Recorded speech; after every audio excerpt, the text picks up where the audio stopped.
I don't know how to explain the vision that I have because I don't know what the vision a normal sighted person has looks like. I can see what's a little bit ahead of me, and I can see the people around me and hope that they help me see what I can't see. My name is Brennan Cavanolo. I'm 17 years old, and I have X-linked juvenile retinoschisis.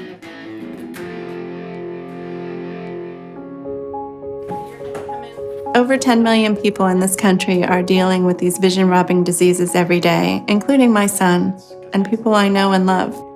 And it's time for that to end. Can you draw a bee on it?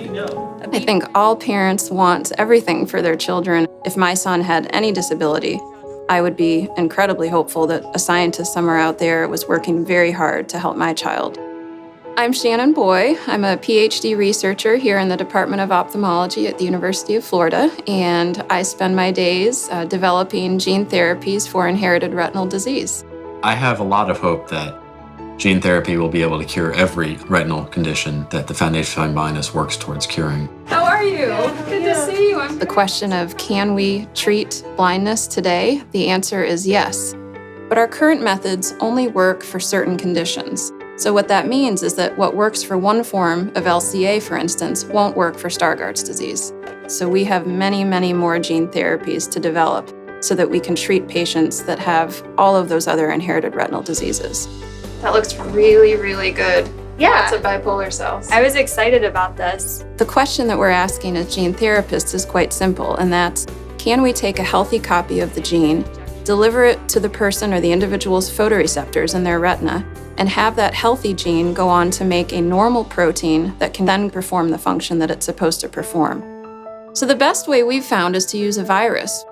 When you think about when you get a viral infection, the virus, creeps up into your nose, it infects your cells, and then it releases its DNA. So that's what viruses do naturally. So what we're doing is we're harnessing nature by taking a healthy copy of a gene and putting it inside a virus. First, of course, we remove the virus's native DNA, so it's not going to infect you and actually make you sick. I think of the virus as a taxi cab and the healthy gene as the passenger inside. As a gene therapist, my job is to tell that taxi cab where to go and drop off the passenger. Right now, the state of the art in terms of how a patient receives a gene therapy requires complicated surgery where the retina is temporarily detached. This can be a risky procedure. My lab is working on AAV viruses or taxi cabs that are sort of newer and stronger that can be placed in the front of the eye in the vitreous and then penetrate all the way through the retina and infect the same types of cells. If we can generate vectors that can be placed in the front of the eye, then those patients can walk into any clinic and have their injection performed on an outpatient basis, walk in and walk out. So where we're at now is we've developed these taxi cabs, and we've shown that they have the ability to get to the photoreceptors after they're injected in the front of the eye. But what we need to do is get more taxi cabs into more photoreceptor cells. So that's the problem we're working to overcome right now.